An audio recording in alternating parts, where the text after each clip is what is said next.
আসসালামু আলাইকুম রহমতুল্লাহ। হাদিসে কেউ অমানবিক ভাবে কুকুর নিধন করতে বলা হয়েছে জানালে উপকৃত হবে। প্রথম কথা হচ্ছে যে জিনিসটা ক্ষতিকর এটাকে মারতে বলা হয়েছে, নষ্ট করতে বলা হয়েছে। বর্তমানে বাংলাদেশে আমরা যেটা দেখতে পাই, কয়েকদিন আগে একটা ভিডিও ভাইরাল হয়েছে ফজরের দিকে বা কোনো এক সময় রাস্তা ফাঁকা আর মহিলা যাচ্ছিল, ৮-১০টা কুকুর আসে একবার খুবই খারাপ অবস্থা করে ফেলছে।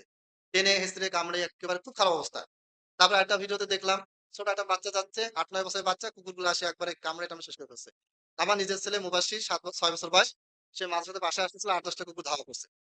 এইরকম অবস্থায় এই কুকুরগুলিকে মারা ফরজ। কারণ ১ নম্বর কথা, এদের যে লালা, এই কুকুর যদি আপনাকে একটু টাচ করে, হালকা যদি আঁচড় দেয়, মুখ দিয়ে হোক, নখ দিয়ে হোক, এটার টিকা, ভ্যাকসিন কোথাও পাবেন না। জেলা হসপিটাল ছাড়া পাবেন না। সদর হসপিটাল ছাড়া। এই ভ্যাকসিনটা যদি আপনি দিতে না পারেন, একবার যদি জলাতঙ্ক রোগ হয়ে যায়, তাহলে সেই বাচ্চাকে মানুষকে বাঁচানো প্রায় অসম্ভব। আল্লাহ তাআলা বাঁচতে পারে। অতএব জলাতঙ্ক রোগে এখনো অনেক মারা গেছে, আমরা এখনো দেখতে পাচ্ছি। ভিডিওতে দেখতে পাবেন, বিভিন্ন হসপিটালে এগুলো জানতে পারবেন। যদি কুকুর এবং যায়, প্রচন্ড ক্ষতি করতেছে মানুষের, তাহলে তাকে হত্যা করতে হবে। কারণ মানুষের চেয়ে কুকুরের দাম বেশি না। আর যদি দেখেন যে কুকুর এরকম কোনো সমস্যা করতেছে না, সংখ্যায় কম, কোনো প্রবলেম হচ্ছে না, তাহলে মারার দরকার নেই। নিরীহ কুকুরকে ছেড়ে দেন। অতএব এটা অমানবিক নয়। কুকুর তো অমানবিকভাবে মানুষের উপর আক্রমণ করতেছে।